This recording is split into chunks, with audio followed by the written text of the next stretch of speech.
Hi friends, எல்லாரும் எப்படி இருக்கீங்க? மதியானம் லஞ்சுக்கு கேழ்வரகு களியும் அதுக்கு தொட்டுன்னு சாப்பிட்றதுக்கு வெள்ளை காராமணியும் வெஜிடபிள்ஸ் எல்லா வெஜிடபிள்ஸும் போட்டு காரக்குழம்பு செய்ய போகிறோம். வாங்க எப்படி செய்யறதுன்னு பார்க்கலாம்.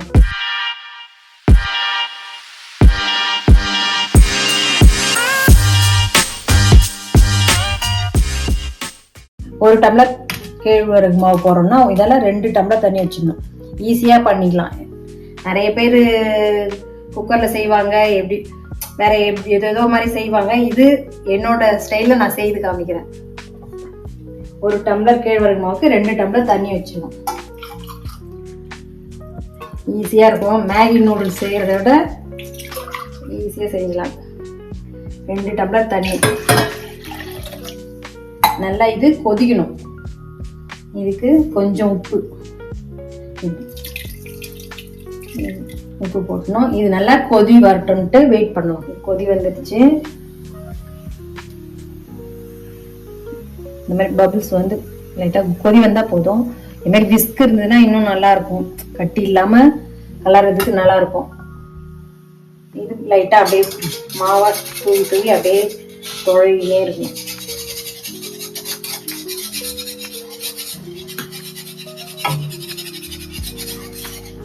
கொஞ்சம் கொஞ்சமாக போட்டு அப்படியே தோழணும்.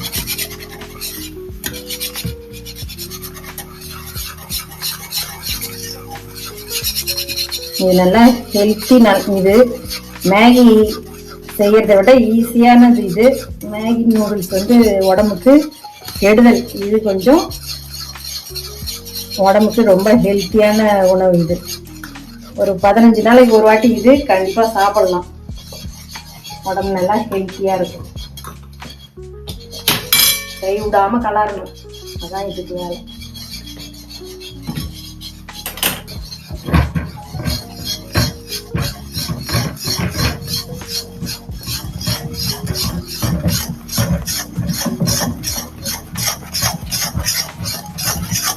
அப்படி ஸ்லோவில் வச்சுட்டு நல்லா கொஞ்ச நேரம் வேக வைக்கணும்.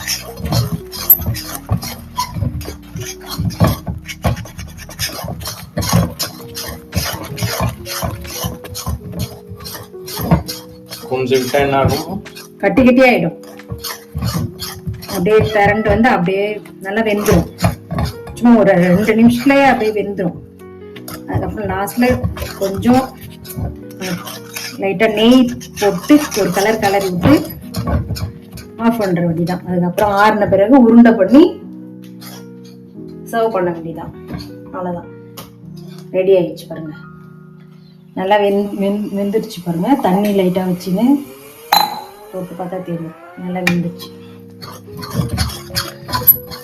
கையில் ஒட்டாமல் வரும். அவ்வளோதான்.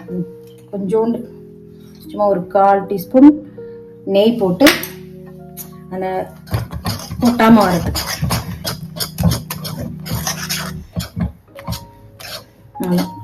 வெந்துடுச்சு. ஆறட்டும்ட்டு நம்ம களி பால் பிடிச்சிடலாம். ஆஃப் பண்ணிட வேண்டியதான். இப்போ குழம்பு செய்யறது எப்படி பார்த்துடலாம். இதுதான் இதுக்கு தேவையான பொருள். நம்ம தேவையான என்னென்ன வெஜிடபிள்ஸ் இருக்கோ எல்லாமே போட்டுக்கலாம். நூக்கல் கொஞ்சம் வேகிறது டைம் பிடிக்கும்ன்றதால நான் கொஞ்சம் வேக வச்சு எடுத்துக்கணும். இது மீதி எல்லாம் அப்படியே போட்டு செஞ்சிடலாம். இப்போ தாளிக்கலாம்.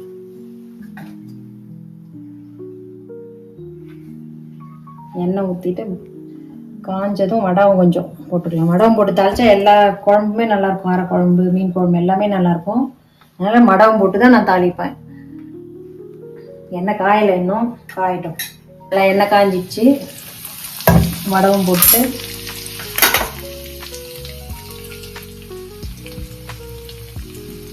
அடுத்தது பூண்டு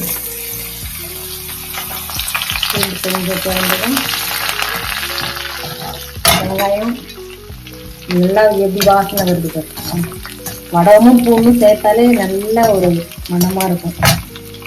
அடுத்தது ஒரு வெங்காயம், ஒரு மீடியம் சைஸ் வெங்காயம் போட்டாலே போதும்.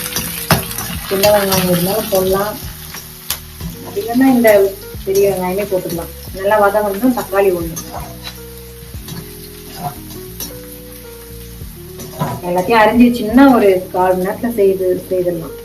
வெஜிடபிள்ஸை கட் பண்ணி வச்சுட்டு தக்காளி போட்டுக்கலாம். எல்லாமே கொஞ்சம் நேரம் ஒரு 2 நிமிஷம் வதங்கினா போதும்.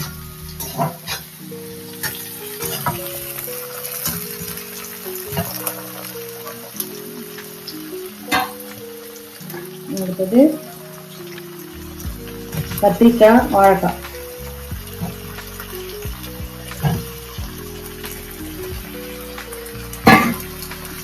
நல்லா ஒரு 2 நிமிஷம் வதக்கணும். கொஞ்சம் மஞ்சத்தூள் போட்டு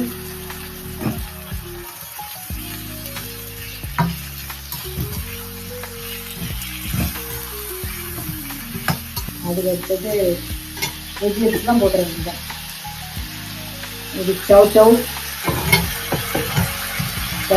இது நூக்கல் தான் வேக வச்சு கேரட், பீன்ஸ் போட்டு காரம் பண்ணி நைட்டும் ஊற வச்சுட்டு இதுவும் ஒரு சவுண்டு கொடுத்து இறக்கணும். ஒரு சவுண்டுக்கு நல்லா வெந்துச்சு பாருங்க. ஒரே சவுண்ட் போடும். நல்லா வதக்கிட்டு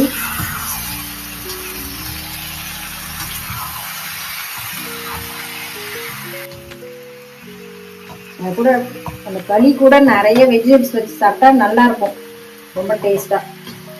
அதுக்காக தான் இந்த குழம்பு. நல்லா வதங்கிடுச்சு. இது வந்து புளி கரைச்சி ஊற்றின்னு மிளகாத்தூள் உப்பு போட்டு கரைச்சி வச்சுருக்கேன். அப்படியே எடுத்து ஊற்றிடுவேன்.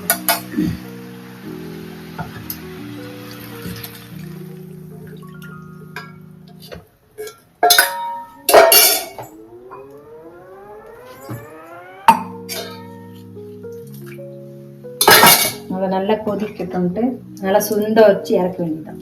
புளியோட மெஷர்மெண்ட் சொல்லல. புளியோட மெஷர்மெண்ட்டுன்னு பார்த்தீங்கன்னா நான் ஒரு எலுமிச்சம்பழம் சைஸ் எடுத்தா போதும். சின்ன எலுமிச்சம்பழம் சைஸ் புளி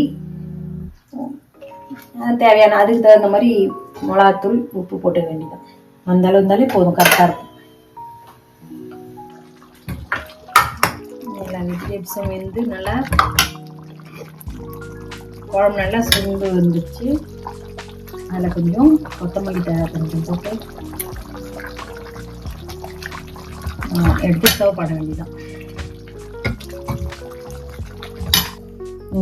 கிண்ணத்தில் சும்மா லைட்டாக நெய் தடவிட்டு இது மாதிரி பண்ணோம்னே இதுலேருந்து ஒரு கரண்டி எடுத்து போட்டு நெய் தடவிட்டு ஒரு கரண்டி எடுத்து போட்டோடனே எப்படி பால் அழகாக வந்துருந்து பாருங்க. அப்படியே எடுத்து அப்படியே சர்வ் பண்ண வேண்டியதான். எவ்வளோ சூப்பராக வந்துருக்குது பாருங்கள். இப்போ சர்வ் பண்ணி டேஸ்ட் பார்க்கலாம். எல்லா வெஜிடபிள்ஸும் போட்டு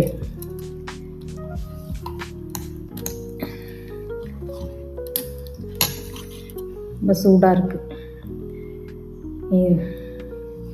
லைட்டாக எடுத்து